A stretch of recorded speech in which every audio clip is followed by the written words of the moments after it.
تو ان کے سامنے مفید بات آئے، یہ ضروری ہے۔ الحمدللہ رب العالمین والعاقبۃ للمتقین والصلاة والسلام علی سید الانبیاء والمرسلین سیدنا وحبیبنا وحبیب رب العالمین محمد وعلی آلہ واصحابہ ومن ہدی بہدیہ الی یوم الدین۔ قال اللہ تبارک وتعالی فی کتابہ المجید والفرقان الحمید فاعوذ باللہ من الشیطان الرجیم بسم اللہ الرحمن الرحیم ان ھذا القرآن یہدی للتی ہی اقوم۔ اس وقت ہم یہاں پر جمع ہوئے ہیں کہ نونہالان امت کی ایک جماعت قرآن کریم اپنے سینے میں مکمل طور پر محفوظ کر چکی ہے۔ اس مناسبت سے یہ پروگرام منعقد کیا گیا۔ ہم لوگ چونکہ کافی دنوں سے پروگرام بنا ہوا تھا قرآن کا، تو کچھ دنوں پہلے یہ طے ہوا کہ احمد نگر سے قریب ہے، لہذا ساتھ ہی ساتھ جامعہ محمدیہ کے حفظ مکمل کرنے والے طلباء ان کی مجلس بھی منعقد کر دی جائے۔ بہرحال قرآن کریم اللہ کی مقدس کتاب ہے، اور اللہ کی اس مقدس کتاب کو اللہ رب العزت نے انسانیت کی رہنمائی کے لیے بھیجا۔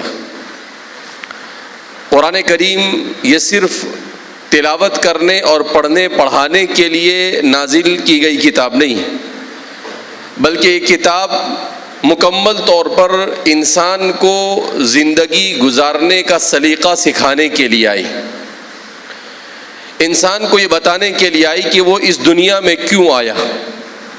آج کا انسان اپنی زندگی کے مقصد کو فراموش کر چکا ہے۔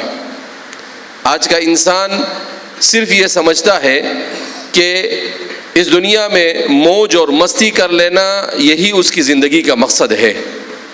وہ یہ سمجھتا ہے کہ اپنے وقت کو موبائل پر ایسے ہی گزار دینا اور لغویات میں اپنے آپ کو مشغول کر دینا یہی زندگی کا مقصد ہے، جبکہ حقیقت یہ ہے کہ زندگی کا مقصد یہ نہیں، زندگی کا مقصد بہت ارفع اور بہت بلند ہے، اور وہ زندگی کا مقصد ہے اپنے خالق اور مالک کو راضی کرنا، رب ذوالجلال کو راضی کرنا۔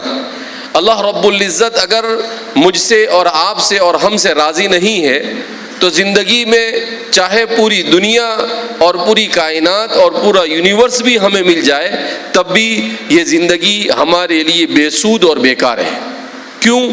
اس لیے کہ قرآن کریم نے ہمیں یہ بتایا کہ یہ دنیا کی زندگی یہ فانی زندگی ہے۔ اس دنیا میں ہر آنے والے کو اس دنیا سے جانا ہے۔ کل نفس ذائقۃ الموت، ہر نفس کو موت کا مزہ چکھنا ہے۔ وما هذه الحیاۃ الدنیا الا لہو ولعب، دنیاوی زندگی یہ کھیل اور تماشا ہے۔ وان الدار الاخرۃ لہی الحیوان، اور آخرت کی زندگی یہ ہمیشہ کی زندگی ہے۔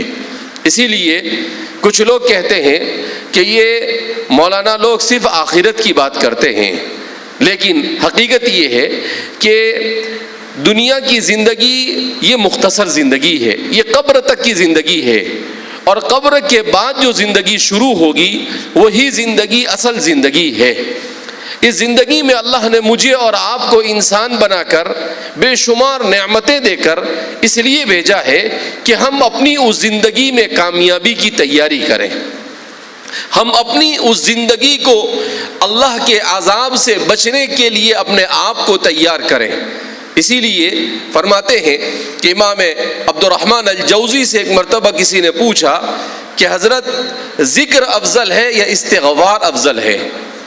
تو آپ نے بڑا عجیب جواب دیا۔ آپ نے کہا کہ اگر کسی آدمی کے کپڑے گندے ہو اور اس پر بہت ساری گندگی لگی ہوئی ہو تو اس کپڑے کو دھونا زیادہ اچھا ہے یا عطر لگانا زیادہ اچھا ہے؟ تو حاضرین نے کہا کہ بھائی پہلے کپڑے دھوئے جائیں گے اور اس کے بعد کیا کیا جائے گا؟ عطر لگایا جائے گا۔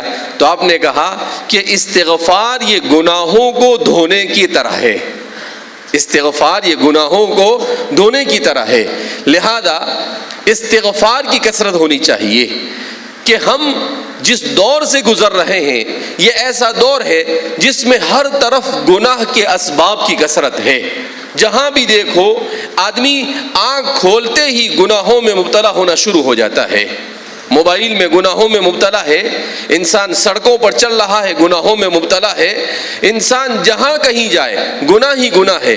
تو ان ایسے حالات میں سب سے زیادہ ہمیں استغفار کی ضرورت. استغفار کا مطلب کیا ہوتا ہے؟ استغفار کا مطلب یہ ہوتا ہے کہ اللہ سے اپنے گناہوں کی معافی طلب کرنا. استغفر اللہ، اے اللہ میں آپ سے گناہوں کی معافی طلب کرتا ہوں. اسی لیے قرآن کریم نے کہا وَقُلْتُ اسْتَغْفِرُوا رَبَّكُمْ إِنَّهُ كَانَ غَفَّارًا يُرْسِلِ السَّمَاءَ عَلَيْكُمْ مِدْرَارًا وَيُمْدِدْكُمْ بِأَمْوَالٍ وَبَنِينَ وَيَجْعَلْ لَكُمْ جَنَّاتٍ وَأَنْهَارًا. قرآن کریم حضرت نوح علیہ السلام اپنی قوم کو مخاطب کر کر کہتے ہیں، کیا کہتے ہیں کہ اے میری قوم کیا کرنا ہے تمہیں؟ کہا تمہیں یہ کرنا استغفروا ربکم، اللہ سے اپنے گناہوں کی معافی طلب کرو. کیوں؟ اس لیے اللہ سے اپنے گناہوں کی معافی طلب کرو کہ اللہ جب گناہ بندے کے معاف ہو جائیں گے تو اللہ کی رحمت متوجہ ہوگی، اور جب اللہ کی رحمت متوجہ ہوگی تو اللہ نعمتوں سے مالا مال فرمائے گا. آج پوری دنیا بدامنی کا شکار ہے، پوری دنیا میں جنگ و جدال جاری ہے، دنیا میں کوئی انسان یہ سکون نہیں. انسان بچہ بھی ڈپریشن میں جا رہا ہے، اسکول کے چھوٹے چھوٹے بچے یہ ڈپریشن میں چلے جاتے ہیں، ماں باپ ڈپریشن میں ہیں، بڑے اور بڑے ڈپریشن میں ہیں. ان تمام کے ڈپریشن میں جانے کی وجہ یہ ہے کہ ہم گناہ تو کرتے ہیں مگر ہمیں اپنے گناہ کا احساس نہیں ہوتا. ہم گناہ کرنے کے بعد بھی یہ سمجھتے ہیں کہ ہم سے بہتر اور کوئی نہیں ہے. ہم نے گناہوں کو گناہ ہی نہیں سمجھا.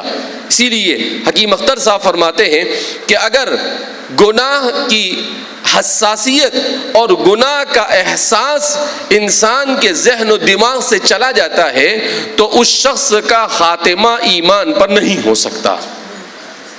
تو کسی نے پوچھا کہ حضرت کیا مطلب اس کا؟ تو آپ نے فرمایا اس کا مطلب یہ ہے کہ جب آدمی گناہ کو گناہ نہیں سمجھے گا تو گناہ پر گناہ کرتا چلا جائے گا، اتنے گناہ کرے گا کہ اس کا دل سیاہ ہو جائے گا. پھر جب موت کا وقت آئے گا تو وہ ایمان اور اسلام سے محروم ہو چکا ہوگا. کیوں؟ اس لیے کہ اس کو توبہ کی توفیق نہیں ملتی. جسے اپنے گناہ کا احساس نہیں ہوتا ہے اسے توبہ کی توفیق نہیں ملتی، اور جب توبہ کی توفیق نہیں ملتی ہے تو وہ ایمان اور اسلام کے بغیر اس دنیا سے چلا جاتا ہے. اور جو شخص اس دنیا سے ایمان اور اسلام کے بغیر جائے گا قرآن کریم نے اس کے بارے میں بیان کیا وَأَمَّا مَنْ أُوتِيَ كِتَابَهُ بِشِمَالِهِ فَيَقُولُ يَا لَيْتَنِي لَمْ أُوتَ كِتَابِيَهْ وَلَمْ أَدْرِ مَا حِسَابِيَهْ. قرآن کریم نے منظر کشی کی کہ جیسے دنیا میں امتحان ہوتا ہے، اسکول میں 10ویں کا ایگزام ہوتا ہے، 12ویں کا ایگزام ہوتا ہے، آدمی سینئر کالج میں جہاں پر پڑھتا ہے تو اس امتحان کے بعد 2 طرح کے لوگ سامنے آتے ہیں، ایک تو کامیاب اور دوسرے ناکام. قرآن کریم کہتا ہے کہ اسی طریقے سے یہ دنیا بھی ہے کہ اس دنیا میں بھی اللہ نے انسان کو بھیجا ہے کامیابی اور ناکامی کے لیے. اس دنیا میں کامیابی کیا ہے؟ اس دنیا میں کامیابی یہ ہے کہ اللہ کی مرضی کے مطابق زندگی گزارے. اور اس کا رزلٹ کہاں پر ملے گا؟ تو اس کا رزلٹ جب انسان مر جائے گا اور قبر سے اٹھایا جائے گا اس وقت اس کا رزلٹ ملے گا. اور وہ رزلٹ کیا ہوگا؟ وہ رزلٹ ہوگا وَأَمَّا مَنْ أُوتِيَ كِتَابَهُ بِيَمِينِهِ فَيَقُولُ هَاؤُمُ اقْرَءُوا كِتَابِيَهْ. جس کو اس کا رزلٹ اس کے سیدھے ہاتھ میں دیا جائے گا، یعنی آپ نے نیکی کی، گناہوں سے بچے، آپ نے توبہ کی، یہ ساری چیزیں ہوگی تو وہ جنت کا اس کو ٹکٹ دے دیا جائے گا. جب جنت کا ٹکٹ اسے ملے گا تو وہ لوگوں کو بتاتا پھرے گا ہاؤ مقرؤ کتابیہ، یہ ہے میری کتاب، دیکھو یہ ہے میرا رزلٹ، میں کامیاب ہو گیا. فزت ورب الکعبہ، رب کعبہ کی قسم میں کامیاب ہو گیا. اور جو اس دن جنہوں نے گناہوں کے ساتھ اپنی خواہشات کے ساتھ زندگی گزاری ہوگی ان کا بہت برا حال ہوگا. قرآن کریم اس کی بھی منظر کشی کرتا ہے. قرآن کہتا ہے وَأَمَّا مَنْ أُوتِيَ كِتَابَهُ بِشِمَالِهِ، اور جس کو اس کا نام اعمال اس کے بائیں ہاتھ میں دیا دیا جائے گا، یعنی فعل اس کا رزلٹ دیا جائے گا کہ آپ ناکام ہو چکے ہو، اب آپ کو جنت نہیں مل سکتی ہے، آپ کو اللہ کی رضامندی نہیں حاصل کر سکے آپ، اور اب آپ ہمیشہ جہنم کا ایندھن بنو گے۔ تو قرآن کریم کہتا ہے کہ وہ کہے گا وَأَمَّا مَنْ أُوتِيَ كِتَابَهُ بِالشِّمَالِ فَيَقُولُ يَا لَيْتَنِي لَمْ أُوتَ كِتَابِيَهْ، ہائے کاش کہ میرا نام اعمال مجھے دیا ہی نہ جاتا، یا لیتنی لم اوت کتابیہ ولم ادری ما حسابیہ، اور میرا کیا حساب ہے مجھے اس کے بارے میں کچھ بتایا ہی نہ گیا ہوتا، اور یہ افسوس کر رہا ہوگا۔ اسی اثناء میں اللہ رب العزت کی طرف سے آواز ہوگی خذوہ فغلوہ ثم الجحیم صلوہ۔ قرآن کریم جو باتیں بیان کر رہا ہے یہ حقائق ہے۔ قرآن کریم کوئی ڈاکیومنٹری نہیں بیان کرتا ہے غلط چیزوں کی، جیسے دنیا کے اندر میں فلمیں بنائی جاتی ہے، سب جھوٹ کا پلندہ ہوتی ہے۔ قرآن حقائق کو بیان کرتا ہے، ریئلٹیز کو بیان کرتا ہے۔ تو قرآن کریم میں اللہ فرماتے ہیں کہ یہ سب ہونے والا ہے کل قیامت کے دن۔ تو اللہ فرماتے ہیں کہ پھر اللہ کہے گا خذوہ فغلوہ ثم الجحیم صلوہ، کہ پکڑو اسے اور اس کو بیڑیوں میں جکڑ دو اور اسے جہنم کے اندر میں ڈال دو، کہ بھئی یہ پارسل جہنم کا ہے، اب یہ ہمیشہ کے لیے جہنم میں رہے گا۔ پھر انسان، قرآن کریم اسی لیے کہتا ہے کہ جو گناہوں کے ساتھ، بدعمالیوں کے ساتھ، بد اخلاقی کے ساتھ اور بد کرداری کے ساتھ زندگی گزار کر جائے گا، پھر وہ کل قیامت کے دن اللہ سے کہے گا کہ اے اللہ دوبارہ دنیا میں بھیج دے، میں بہت اچھے اعمال کر کر آؤں گا۔ تو اللہ فرمائیں گے کہ اب کوئی چانس نہیں، چک گئی چڑیا کھیت، اب کوئی چانس نہیں۔ آپ کو جب موقع دیا گیا اس وقت آپ نے کچھ نہیں کیا، لہذا اس بنا پر آج ہمارے معاشرے کو ضرورت اس بات کی ہے کہ وہ اللہ کی کتاب کی طرف رجوع کرے۔ اس لیے کہتے ہیں کہ جس کی زندگی میں نماز اور قرآن نہ ہو اس کی زندگی بے سود اور بیکار ہے، اور جس کی زندگی میں نماز اور قرآن ہے اس کی زندگی یہ بحال ہے، چاہے اس کے پاس کچھ نہ ہو، لیکن جس کو قرآن کے پڑھنے کی، قرآن کو سمجھنے کی، قرآن کی تعلیمات کو جاننے کی توفیق اللہ کی طرف سے مل جائے، اور یہ کب ملتی ہے؟ جب بندہ اپنے گناہوں کی معافی طلب کرتا ہے۔ اسی لیے کہتے ہیں کہ نماز کی توفیق کیوں نہیں ملتی؟ اس لیے نماز کی توفیق نہیں ملتی کہ بندہ جب گناہ کرتا رہتا ہے تو اللہ رب العزت اس کو اعمال صالحہ کی توفیق سے محروم کر دیتا ہے۔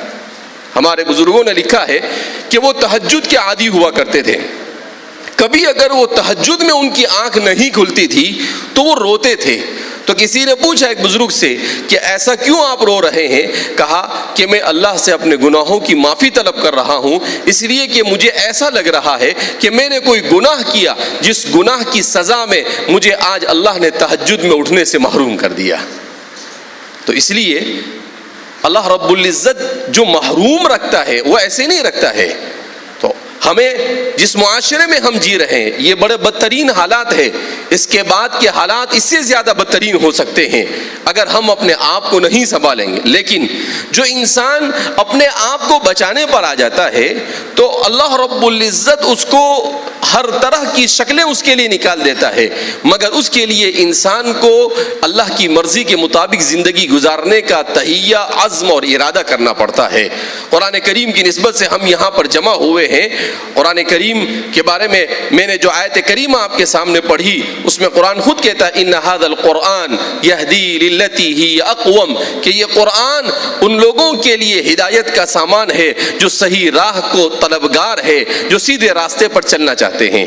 اس لیے ہمیں ایسی مجلسوں میں شریک ہونے کا مقصد بھی یہی ہوتا ہے کہ جیسے موبائل میں چارجنگ ختم ہو جاتا ہے تو آدمی اس سے چارج کرنے کی فکر کرتا ہے، تو نماز میں اللہ مسجد میں اسی لیے بلاتا ہے تاکہ ہماری ایمان والی بیٹری چارج ہو جائے۔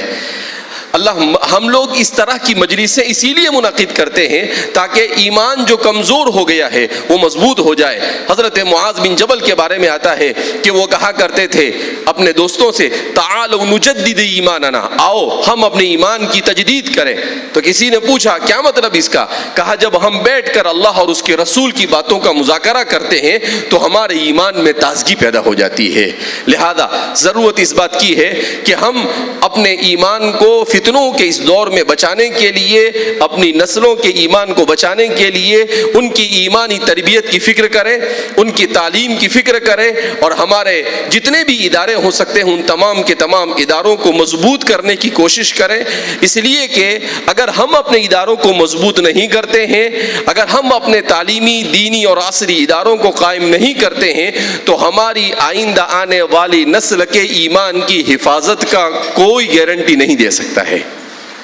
حالات بڑے خطرناک ہیں، اور ہم سن رہے ہیں کہ ارتداد اور لادینیت کا ماحول بنا ہو رہا ہے دنیا کے اندر میں۔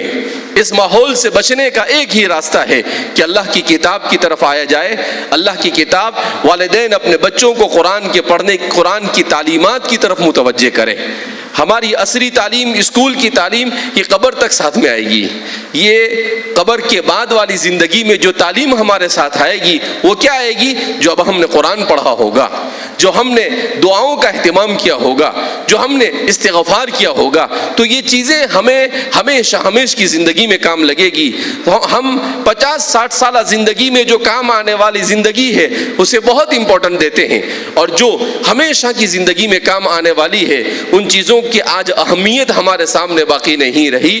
اللہ کے رسول صلی اللہ علیہ وسلم نے ایسے ہی زمانے کے بارے میں کہا کہ میری امت پر ایک زمانہ ایسا آئے گا، لم يبق من القرآن الا رسمه ولم يبق من الاسلام الا اسمه، کہ لوگ نام کے مسلمان ہوں گے اور قرآن یہ لکھا ہوا تو محفوظ ہوگا مگر کوئی اسے پڑھنے اور سمجھنے والا نہیں ہوگا۔ اللہ رب العزت ہماری حفاظت فرمائے۔ بہرحال قرآن کی نسبت پر، تعلیم کی نسبت پر آپ سب حضرات یہاں پر جمع ہوئے، اللہ رب العزت ہم سب کے جمع ہونے کو قبول فرمائے، اور اللہ رب العزت ہم سب سے راضی ہو جائے، ایسے اعمال کی توفیق مرحمت فرمائے۔ یہ اب قرآن کریم کی اختتام کی مجلس ہوگی، 2-3 منٹ میں انشاءاللہ طلبہ آپ کے سامنے قرآن کریم ختم کریں گے، اور احادیث مبارکہ میں اور بزرگوں نے اس عمل کو بیان کیا ہے کہ قرآن کریم کے ختم کے بعد جو دعا کی جاتی ہے اللہ ان دعاؤں کو قبول کرتا ہے، لہذا اس کے بعد انشاءاللہ دعا ہوگی اور اس کے بعد مجلس انشاءاللہ ختم کر دی جائے گی۔ اللہ رب العزت ہم سب کو اپنی رضا والے اعمال کی توفیق مرحمت فرمائے، اور اللہ رب العزت ہر قسم کے شرور و فتن سے ہماری حفاظت فرمائے۔ والسلام علیکم ورحمۃ اللہ وبرکاتہ۔